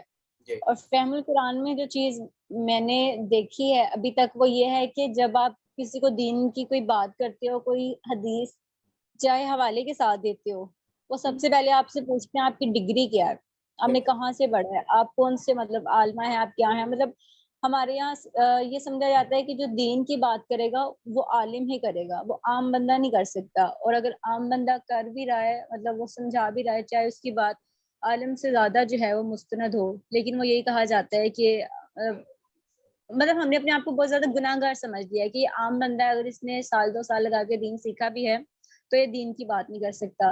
دوسری چیز جو آج مجھے فیل ہوئی، میرے نا چاچا آئے ہوئے تھے ملتان سے، تو ان کو اماں نے بتایا کہ یہ نا ایسے پڑھائی کر رہی ہے نا، تو انہوں نے مجھے بلایا، تو میں نقاب وغیرہ کر کے میں گئی ہوں. تو بات چیت ہوئی ہے ہماری، تو انہوں نے جو مجھ سے پہلا سوال کیا وہ کچھ پریشان تھی، تو مجھے کہتے ہیں آپ حساب کر لیتی ہیں؟ تو میں نے کہا ہاں جی میں کر لیتی ہوں. تو کہہ رہے مجھے کر دیں گی؟ میں نے کہا چلے میں کر دوں گی. تو میں نے اپنے بھائی سے کہا کہ مجھے نا کوئی پین اور ساتھ میں نا نوٹ بک دے دو. کہہ رہے نہیں یہ والا حساب نہیں میں نے کروانا، آپ کو یہ لوگ حساب کرنا نہیں سکھا رہے. اچھا. اور یقین کریے مجھے سمجھ نہیں آئی کون سا حساب. کہہ رہے وہ میرے کچھ کام پھنسے ہوئے ہیں، مجھے استخارہ کر دیں. اچھا. تو پھر مطلب وہ کافی ایجڈ ہیں، تقریباً 50 ایئرس کے ہیں، اور ان کو آج فرسٹ ٹائم وہ میرے منہ سے سن رہے تھے کہ استخارہ انسان خود کرتا ہے. ان کو میں نے بڑا سارا ٹائم لے کے ان کو میں نے یہ چیز سمجھائی. پھر میں نے انہیں بتایا استخارہ کیسے کرتے ہیں. تو وہ کہتے کہ بیٹا یہ آپ لوگ کیا سیکھ رہے ہو، ہم تو ساری زندگی جو ہے نا وہ دوسروں سے حساب لگواتے آئے ہیں. تو میں ان کو بتا رہی تھی کہ چاچا آپ نے غلط سیکھا ہے، مطلب آپ لوگوں نے سیکھا نہیں، آپ نے سنی سنائی پہ گزار دیا ہے. یہ ہمارے جو ہے بڑوں کا تھوڑا سا جیسے کہنا چاہیے کہ بیک رہے ہیں وہ ان چیزوں کی وجہ سے، اس کی وجہ سے ان کے کانسیپٹ نا سارے خراب ہو گئے. ان کو سمجھ نہیں آتی کہ اسی لیے وہ سب سے آخری بچے کو پکڑیں گے اور اس کو حفظ کروا دیں گے، یا اس سے تھوڑے سے بڑے کو پکڑ لیں گے حفظ کروا دیں گے. لیکن جو سب سے ان کا فیوریٹ ہوگا نا اس کے لیے وہ یہ چیز پسند شاید نہ کریں. بہت کم ہوں گے جو کریں گے، ٹھیک ہے، بہت قلیل تعداد میں ہوں گے. زیادہ تر یہ پسند کریں گے کہ اس کو ڈاکٹر ہونا چاہیے، اس کو انجینئر ہونا چاہیے، یا اس کو جو ہے نا کوئی ہائی فائی ڈگری اچھی یونیورسٹی میں بھیجنا چاہیے، اور اس سے جو ہے نا دنیاوی کام کے اندر اول ترین اسے کرنا چاہیے، رادر دین کہ اس کو فہم دینا چاہیے قرآن کا اور کہ حقیقی طور پہ دین کے لیے نظام نا پیسے نہیں خرچ کرنا چاہتے. مطلب پچھلے دنوں کی بات ہے، کسی نے نا ایک بندی ہے انہوں نے قرآن پاک پڑھنا تھا، تو ان کی بیٹی ہے تو وہ ان کو مطلب نا تنگ کرتی ہیں کافی، اور بچے ہیں. تو ان کو کسی نے میرا نمبر دیا کہ آپ نا ان سے بات کر لیں، یا آپ کو قرآن پاک پڑھا دیں گی آپ کے ٹائمنگس کے حساب سے. تو ان سے میری بات چیت ہوئی، تو انہوں نے مجھے کہا کہ میں نا رات کو 1 یا 2 بجے قرآن پاک پڑھ سکتی ہوں، تو آپ میرے لیے 1 بجے فری ہوں گی تو میں آپ کو نا مطلب کروں گی. میں نے کہا اچھا ٹھیک ہے، میں نے کہا ٹائمنگ سیٹ کر لیتے ہیں. انہوں نے مجھ سے نا 1 سے 2 یا 2 سے 3 کی ٹائمنگ سیٹ کی.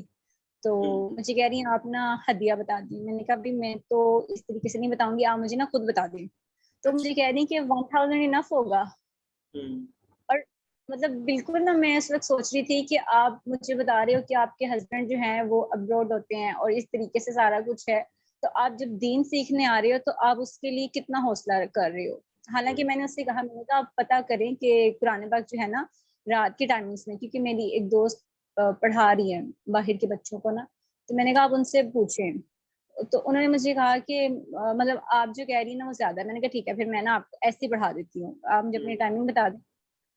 یعنی دین کے لیے ہم لوگ خرچ ہی نہیں کرنا چاہتے. ابھی ہمارا درس نظامی چل رہا ہے، تو ہماری جو فی ہے وہ 5000 سے انہوں نے بڑھا کے 8000 کر دیا. تو اسٹوڈینٹس جو ہیں وہ چھوڑ کے جا رہے ہیں کہ آپ غلط بیانی کر رہے ہیں، پہلے اتنی فی تھی تو نیکسٹ سیمسٹر میں آپ نے ایک دم 3000 بڑھا دیا. سمجھ گئے نا کہ یہی لوگ جب ڈاکٹرز بننے جائیں گے یا دوسری ڈگریز لینے جائیں گے تو ان کو 8 لاکھ بھی کم لگے گا. بالکل ایسے ہی ہے. اور پر کورس کے اگینسٹ جو ہے تقریباً 25,000 یا 30,000 جو ہے پر کورس کے اگینسٹ دے رہے ہوتے ہیں، اور ایک سیمسٹر میں تقریباً 6 کورسز ہوتے ہیں. نہیں یہ کرو بندہ بنتے نہیں بیٹا. ہمارے یہ ہاں جی معاشرے کے اندر بہت زیادہ چیز عام کر دی گئی ہیں جو حقیقی طور پہ جن کا دین سے کوئی تعلق نہیں ہے. ان کا دین سے تعلق جوڑنا ہے ہم لوگوں نے. وی بینگ اے یوتھ یہ ہماری رسپانسبلٹی ہے کہ ہم ان پریکٹسز کو دوبارہ زندہ کریں، ان سنتوں کو دوبارہ زندہ کریں کہ جو ہمارے نبی کی حقیقی سنتیں تھیں، اور ان کے بارے میں بڑی اچھی بشارت ہے کہ جو لوگ رسول پاک صلی اللہ علیہ وسلم کی سنت کو دوبارہ زندہ کرتے ہیں ان کے لیے تو بہت زیادہ اجر ہے، بہت زیادہ اجر ہے۔ تو ہمیں کوشش کرنی ہے کہ ان چیزوں کو ان کی روٹ سے پکڑیں۔ جیسے حذیفہ نے بڑا اچھا سوال کیا تھا کہ صرف ماں باپ کا بچے کو حفظ کروا دینے سے کیا ان کی جنت کی ٹکٹ کنفرم ہو جاتی ہے؟ تو نہیں بھائی، ایسے حفظ کروانے سے تو نہیں ہوتی جس طریقے سے آج حفظ کروایا جاتا ہے۔ بچے کی شاید ہو جائے اگر وہ اس بات پہ ذرا غور کر لے، اگر وہ اس بات پہ غور بھی نہیں کرتا، یعنی صرف پڑھتے جا رہا ہے الحمدللہ سے شروع ہوتا ہے اور وہ من شر وسواس الخناس پہ ختم ہو جاتا ہے، پورا قرآن وہ زبانی آپ کو سنا دے اور اس کے اندر کی اچھا، یہ حکمت بہت بھی نہ مزے سمجھے۔ کی چیز ہے کہ ہمارا نا میرے چاچو کا بیٹا حافظ قرآن ہے، تو اس کو کہا جاتا ہے کہ نا مطلب یہ آپ کو میں ایک ریکویسٹ کر رہی ہوں کہ اس حدیث کے اوپر آپ نے جو ہے نا وہ کنفرمیشن دینی ہے کہ آیا حدیث صحیح ہے یا موضوع ہے یا ہے بھی یا نہیں۔ تو جی ہمارے جب فیملی ساری گیدرنگ ہوتی ہے تو وہ کہتے ہیں کہ مطلب باقاعدہ کاؤنٹنگ ہو رہی ہوتی ہے نا کہ ہم لوگ اتنے لوگ ہیں تو ایک حافظ جو ہے نا وہ اپنی اچھا۔ نسل کے 70 لوگوں کو جنت میں لے کے جا سکتے ہیں۔ ہوں تو ہم اگر مطلب سمجھ رہے ہیں کہ 30 سے 35 اگر اب بھی ہیں تو جو کچھ گزر گئے ہیں ٹوٹل ملا کے پہلے کے بھی حافظ ہیں تو ہم سب تو جنت میں ہوں صحیح، گے یعنی اس کہ طریقے سے۔ بیلٹنگ ہو رہی ہے وہاں پہ کہ 70ویں کے بعد جو 71واں بندہ ہوگا اس کو حافظ دوبارہ کروانا ہے تاکہ وہ اگلے 70 کی سیٹ کنفرم کرے۔ ہاں جی، تو یہ حدیث ویسے جو ہے نا مستند ہے یا نہیں یہ بھی پتہ چلنا چاہیے۔ بالکل، یہ حدیث دیکھیں میری بات ایک چیز یاد رکھیے گا، قرآن پاک اور جو اللہ تعالیٰ کی جو تعلیم ہے نا جو انسانوں کو دی گئی ہے وقتاً بوقتاً، اللہ تعالیٰ نے جو رسول بھیجے اور ان کو جو کتابیں دی اور جو ان کو حکمت عطا کی، وہ کچھ کور بیسس کے اوپر ان کی بنیاد پہ تھی، وہ ان سے الگ نہیں ہو سکتی۔ مثال کے طور پہ صلاۃ کا لفظ جو ہے ابراہیم علیہ السلام کی دعاؤں میں بھی آتا ہے، نمازیں وہ بھی پڑھتے تھے، ہمیں طریقہ بدل دیا گیا، ہمیں گفٹ کر دی گئی۔ تو کچھ کور چیزیں تھیں جو اللہ تعالیٰ نے انسان کے ساتھ جوڑ کے رکھی ہیں۔ آپ دیکھیں حضرت یوسف علیہ السلام کے بھائی انہوں نے سجدہ کیا تھا، ٹھیک ہے، تو سجدہ تک اللہ نے الاؤ کر کے رکھا ہے ایک وقت، لیکن کچھ کور چیزیں تھیں جن کے اوپر اللہ تعالیٰ نے کبھی کمپرومائز نہیں کیا، وہ بے شک حضرت ادریس کے دور میں ہو یا حضرت نوح علیہ السلام کے دور میں ہو یا رسول پاک صلی اللہ علیہ وسلم کے ہماری امت کے لیے ہو، ہمیں کچھ چیزوں کے اوپر بالکل لیوریج نہیں ہے، قطعا لیوریج نہیں ہے۔ ان میں سے سب سے اول جو آتی ہے نا وہ آتی ہے آپ اللہ کے نظام کے خلاف جتنا یعنی اس کے لیے کام نہیں کرتے اور اس کے خلاف ظاہر سی بات ہے پھر ہوئیں گے۔ تو اس حدیث کی اوتھینٹسٹی کے لیے کوئی اتنا زیادہ غور کرنے کی ضرورت نہیں ہے، سوائے اس کے کہ صرف اس بات کو سمجھ لیا جائے کہ اس کا امپیکٹ کیا ہے۔ آپ خود سوچیں، ایک شخص 70 بندوں کو لے کے جائے گا، بالکل لے کے جائے گا، ہم نبی کی بات کو کیسے جھوٹا کہہ دیں؟ نبی نے تو بالکل بات کی، 70 بندوں کو تبھی لے کے جائے گا نا جب وہ 70 اس کی ایک بندے کی سنیں گے بھی۔ بچہ حفظ کر کے گھر آتا ہے، گھر آ کے وہ صرف اتنا ہی کہہ دینا اپنے خواتین کو کہ کل سے پردہ کرنا شروع کر دیں، تو وہ کہتے ہیں بس اس کی تعلیم مکمل ہو گئی ہے، اب مزید اس کو تعلیم کی ضرورت نہیں، یہ اس کے حفظ باہر ہی رکھا کرو۔ تو وہ 70 بندے انفلوئنس ہوتے ہیں، تو اسی وجہ سے جو ہے نا اللہ تعالیٰ کے نبی نے کہا ہے نا کہ ایک بندہ 70 مطلب بندوں کو لے کے تلاوت جائے گا۔ کرنے سے بھی 70 لوگ جو ہیں وہ جنت میں جائیں گے، حکم سننے سے جائیں گے۔ obviously دیکھیں حفظ کا تو سرٹیفکیٹ چلے، حفظ جس بندے نے کیا، پہلی بات تو یہ کہ اس کو واقعی قرآن حفظ ہونا چاہیے، اس کو جی جس آیت کو وہ پڑھ رہا ہے اس کو مطلب پتہ ہونا چاہیے۔ اگر اس کو وہ مطلب ہی نہیں پتا تو وہ دو چیزوں میں فرق کیسے کر سکے گا؟ جو ہم نے پرابلم آج کے سیشن میں ڈسکس کی ہے کہ ہمیں فرق ہی نہیں محسوس ہو پاتا کہ کون سی چیز ہمارے لیے حلال ہے، کون سی چیز حرام ہے، کس پہ تنقید کرنی ہے، کس پہ نہیں کرنی۔ ہمیں تو باقاعدہ یہ کہا گیا کہ اپنی آوازیں نبی کی آوازوں سے اونچی نہ کرو ورنہ تمہارے گناہ سارے کے سارے ختم کر دیے جائیں گے۔ اب اس دور میں اگر آپ سوچیں کہ چلے اس دور میں تو صحابہ کو یہ کہہ دیا گیا تھا تو قرآن کی یہ آیت خاص موضوع پہ تو نہیں تھی۔ آج بھی اگر ہم حدیث سے اوپر کی بات کریں گے تو ہمارے گناہ سارے مٹا دیے جائیں گے اور ہمیں پتہ بھی نہیں چلے گا۔ ہمیں حدیث جو بنیادیں اللہ کے نبی نے بیان کر دی ہیں ہمیں ان سے اوپر نہیں جانا۔ انہوں نے کہا 70 جائیں گے، سمجھ آتا ہے 70 جائیں گے، ایک انسان بائی نیوٹرل جو ہے تقریباً 70 لوگ جو ہے نا یعنی کہ 70 لوگوں کو انفلوئنس کر سکتا ہے۔ یہ آج کل کی سائنس ہمیں یہ چیزیں کھل کھل کے بیان کر دیتی، یہ کوئی ایکسٹرا چیز نہیں ہے، یعنی کہ کوئی ایک ڈفرینٹ چیز نہیں ہے۔ اتنے لوگوں کو ایک عام بندہ انفلوئنس کر کے رکھتا ہے، آپ اس کے اوپر ریسرچز دیکھ سکتی ہیں، ٹھیک ہے، اس کے کم و بیش اس کے قریب قریب تک تو ریسرچ موجود ہے کہ اتنے بندوں کو ایک بندہ انفلوئنس کر کے رکھتا ہے۔ اب وہ انفلوئنس اگر اس بندے سے ہو رہے ہیں تو تب بھی وہ جنت میں جائیں گے نا۔ اب قرآن کا حافظ تو بندہ وہ ہوگا کہ جو جیسے رسول پاک صلی اللہ علیہ وسلم خود تھے، حضرت عائشہ فرماتی کہ وہ تو چلتے پھرتے قرآن تھے۔ اب ایک بندے نے قرآن حفظ کر لیا، ٹھیک ہے، اس حفظ کرنے کے باوجود وہ چلتا پھرتا قرآن نہیں ہے تو پھر کہاں پہ اسے لوگ انفلوئنس ہوئیں گے, کہاں پہ لوگ جنت میں جائیں؟ عمل کی بیس پہ جنت پہ جانے کی ہے. اتنی ایزی لیوریج جو ہے نا وہ نہیں ہے کسی کو. وہ طوائف والا واقعہ شاید آپ کو یاد ہو تو بات آپ کو جی سمجھنی پڑے گی کہ اس طوائف نے چلے جنت میں جانے کی بشارت تو ہے, تو آپ کو یہ نہیں یاد ہے کہ عشرہ مبشرہ میں جو 10 صحابہ کے نام لیے گئے تھے اس میں سے پھر عبد الرحمن ابن عوف کے بارے میں حضرت عائشہ سے روایت یہ ہے کہ رسول پاک صلی اللہ علیہ وسلم نے فرمایا تھا کہ یہ مسند احمد میں اصل میں حدیث ہے جس کو عموماً طور پہ کوٹ نہیں کیا جاتا, کہ وہ اپنے ہاتھوں اور پیروں کے بل چلتے ہوئے جنت میں جائیں گے 500 سال بعد صحابہ کے. جی کس وجہ سے؟ صرف اس وجہ سے کہ ان کے پاس مال زیادہ تھا, انہوں نے اس کا حساب دینا ہے. اور جنت میں کنفرمیشن دنیا میں آ گئی ہوئی ہے کہ عشرہ مبشرہ میں وہ صحابی موجود ہے. جنت میں جانا ہے لیکن ہاتھوں اور پیروں پہ چلتے ہوئے. تو بات سمجھنے کی ہے کہ حساب جن کا پکڑا گیا تو ان کا حساب ہونا ہے. جنت میں جائیں گے یہ لوگ لیکن عمل کی بیسس پہ جائیں گے نا. صرف ان چیزوں کے اوپر بشارتیں لے لینے سے تو جنت مطلب آپ بالکل ایزی تو نہیں ہو سکتے کہ لوگ جنت کنفرم ہے. اب ہم ذرا دنیا میں جو ہے نا وہ لائف بھی جی کے دیکھتے ہیں جو پلے بوائز کی ہوتی ہے یا پلے گرلز کی ہوتی ہے, تو ایسا تو نہیں چل سکتا. ان لوگوں کو خصوصی طور پہ جن لوگوں کو حفظ کروایا جاتا ہے, لوگوں ارد جی گرد کے لوگوں کو خود چاہیے کہ وہ ان کے ساتھ جڑیں. ان کے ساتھ جڑیں گے تو قرآن ان سے ایسے سن سکیں گے, سمجھ سکیں گے جس طریقے سے اصل میں سننے کا حق ہے. ایسے وہ بڑا خوبصورت شعر ہے کہ انداز بیان بات کا رنگ بدل دیتا ہے ورنہ کوئی بات دنیا میں نئی بات نہیں. تو یہ انداز بیان جو ہے نا بعض اوقات یہ آپ کو قرآن کے ایسا فہم دے دیتا ہے. جیسے رسول پاک صلی اللہ علیہ وسلم سورہ نساء کی آیت آپ کو پتہ ہے, ان کو صحابہ کو کہا کرتے تھے کہ مجھے سنائیں, تو باقاعدہ طور پہ اس کے بعد انہوں نے ایک حدیث بھی فرمائی تھی, مجھے وہ یاد نہیں آ رہی, لیکن وہ رسول پاک صلی اللہ علیہ وسلم بھی سنا کرتے تھے. ابھی ان پہ نازل ہوا ہے, اس کے باوجود وہ صحابہ کو کہتے تھے کہ آپ تلاوت کریں میں سنوں گا. تو اور بعض وہ یہ کا نا کہ ہر حافظ جو ہے وہ قاری نہیں ہوتا, ہر عالم جو ہے وہ حافظ نہیں ہو سکتا. جیسے ہمارے گروپ میں جب ہم تجوید کا ہمارا لاسٹ جو سیمسٹر گزرا ہے اس میں ہمارے 2 حافظ تھے لڑکے, تو ان کو تجوید بالکل بھی نہیں آتی تھی. مطلب ان کو تجوید کی الف پہ بھی نہیں آتی تھی. وہ بتا رہے تھے کہ سر ہم نے صرف حفظ کیا ہے. اور مطلب جو دوسرے اسٹوڈینٹس تھے جنہوں نے جو حفاظ نہیں تھے ان کی تجوید ماشاءاللہ مطلب پہلے سے ہی بہترین تھی.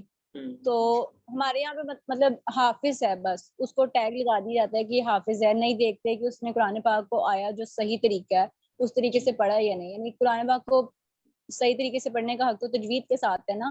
سادہ قرآن بھی جو محلے کی عورتوں سے بھی یعنی جنہوں نے پڑھا ہے بس اس کو بھی ہم حافظ کہہ دیں گے, اور اس کے ساتھ جو دوسرا کوئی بھی کسی بھی طریقے کی کوشش کر رہا ہو تو اس کو ہم جو ہے اس سے کم تر درجہ دیتے ہیں. بالکل یہ چیز غلط ہے اور اس کے جو ہے سمجھنا چاہیے. دین کا ٹھیکہ کسی کے پاس میں نہیں ہے, یہ سب کے لیے دین آیا ہے اور جب تک اب قیامت نہیں آتی ان سب وقت کے لیے ہے. تو اس سے پہلے تک جو لوگ ان کے اوپر ایمان لے آئیں گے, ٹھیک ہے, بڑی نشانیوں کے واضح ہونے سے پہلے وہ لوگ پھر بھی ایمان والے رہیں گے. جو نہیں ایمان لے کے آئیں گے تو وہ ان کے لیے حقیقت میں آخرت میں صرف خسارے کے سبب کچھ نہیں.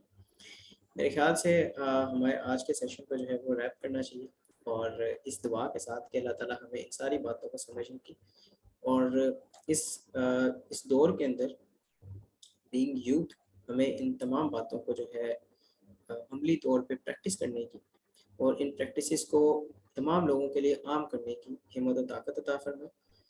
ہمیں دعا کرنی چاہیے اس چیز کے لیے کہ اللہ تعالیٰ ہمارے لیے آسانیاں پیدا فرمائے, خاص طور پہ ان معاملات میں جن معاملات میں ہم زیادہ کمپلیکس ہو جاتے ہیں, زیادہ جو ہے وہ کمپلیکشن کا شکار اس ہو میں ایک جاتے ہیں. چیز ایڈ کر سکتی ہوں میں. جی پلیز کر دیجیے. آج کل جیسے میری جو کنورسیشن ہو رہی ہے کچھ لوگوں کے ساتھ, یعنی مجھے رینڈملی میسیجز آتے ہیں تو ڈپریشن پہ کیونکہ ہم لوگوں نے بات اسٹارٹ کی ہے تو 2 طرح کا ڈپریشن, یعنی آج سے 5 سال پہلے اگر میں دیکھ رہی تھی یا میں خود بھی اس چیز کو فیس کر کے آئی ہوں تو وہ کچھ اور طرح کا تھا. ابھی مجھے جو میسیجز آتے ہیں اس میں اس طریقے کی لڑکیوں کے آتے ہیں کہ ہم شرعی پردہ کرتی تھی اور وجوہات ہوئیں ایسے ایسے تو ہم نے چھوڑ دیا. یعنی ایک ڈپریشن ان کو دین سے دوری کا ہے جو کہ ایک اچھی چیز دیکھنے میں آئی ہے. لائک آج صبح بھی میں ایک لڑکی سے بات کر رہی تھی تو اس نے کہا کہ 15 سے 20 دن کے بعد مجھے نماز سے جو ہے وہ میں دور ہو جاتی ہوں, اور پھر 15 سے 20 دن بعد مجھے دوبارہ سے طلب ہونے لگتی ہے. تو وہ تقریباً مطلب آلموسٹ وہ رو رہی تھی کہ میں کیا کروں, میں نماز نہیں پڑھ سکتی ہوں. تو یہ چیز مجھے بہت اچھی لگی. پچھلے 10 سے 15 دنوں میں جو میرے پاس لوگ آئے ہیں وہ اس سلسلے میں آئے ہیں کہ ہمیں دین کی طرف جو ہے مستقل مزاجی سے کس طریقے سے جو ہے رہنمائی مل سکتی ہے. ایک چیز کل ہماری کلاس تھی تو ٹیچر کہہ رہی تھی کہ مسلمانوں کو جب ڈپریشن ہوتا ہے کہ وہ دین پہ نہیں چل سکتے یا ان کو یہ ہوتا ہے کہ انہوں نے آغاز لینا ہے، تو کچھ لوگ اس ڈر سے آغاز نہیں لیتے کہ ہم لوگ بہت زیادہ گناہ گار ہیں، ٹھیک ہے، تو اس کے مطلب ہمیں کمپیریزن کر کے وہ بتا رہے تھے کہ جو فرشتے ہیں ان کو اللہ تعالیٰ نے حسیات کے ساتھ پیدا نہیں کیا، ان کو جو ہے وہ احکامات کے ساتھ پیدا کیا، یعنی ان کو جو حکم دیا جائے گا وہ بجا لائیں گے، لیکن ہمیں جو ہے وہ فیصلے کی قوت دی گئی ہے، صلاحیت دی گئی ہے، حسیات دی گئی ہیں، ہم گناہ پہ قدرت رکھتے ہیں، تو زیادہ جو طاقتور ہیں وہ ہم لوگ ہیں جو گناہ پہ قدرت رکھنے کے باوجود یا تو بچ جاتے ہیں گناہ سے اور یا پھر ہم توبہ کر لیتے ہیں، جن کو طاقت ہی نہیں دی گئی وہ گناہ کریں گے تو وہ ہم سے افضل کیسے ہو سکتے ہیں۔ تو یہ ایک چیز میں ضرور ایڈ کرنا چاہوں گی کہ اگر آپ سے گناہ ہو جاتا ہے یا ہو گئے ہوئے ہیں تو یہ چیز ذہن میں رکھنی چاہیے کہ جس اللہ نے گناہ کی مطلب ہم لوگوں کو طاقت دی ہے وہ توبہ کی توفیق و ہمت بھی دیں گے۔ اور اس میں ایک اور چیز میں ایڈ کرنا چاہوں گا کہ اللہ تعالیٰ نے باقاعدہ طور پہ اس چیز کو فرمایا بھی ہے قرآن پاک میں، غالباً سورہ الانعام میں ہی ہے کہ اگر تو آپ جو ہے وہ گناہ کے بعد توبہ، اگر میرا بندہ جو ہے وہ گناہ کے بعد توبہ کر لیتا ہے تو میں اس کی توبہ ضرور قبول فرماتا ہوں۔ تو گناہ ہو جانا یہ ہو سکتا ہے کہ شیطان کے کسی وسوسے کا آؤٹ پٹ ہو، لیکن اس کے بعد توبہ کر دینا یہ آپ کے انسان ہونے کی دلیل ہے۔ اور اسی کے ساتھ جو ہے ہم آج کے سیشن کو جو ہے کلوز کرتے ہیں۔ جزاک اللہ خیر، آپ لوگوں نے اپنا وقت نکالا اس کنسٹرکٹیو ٹاک کو سننے کے لیے۔ میں پسند کرتا ہوں کہ اس میں لوگ جو ہیں اور زیادہ جوائن کریں، اور نہ صرف وہ جوائن کریں بلکہ اس کو جوائن کرنے کے بعد وہ اپنی خود سے چیزوں کو ڈیفائن کریں، خود سے چیزوں کے اوپر بات کریں، اور ان چیزوں کو ہم سب سمجھیں as a youth, as a group of people جو کہ بہتری چاہتے ہیں اس دنیا میں اور اپنی آخرت میں۔ آخر دعوانا ان الحمد للہ رب العالمین۔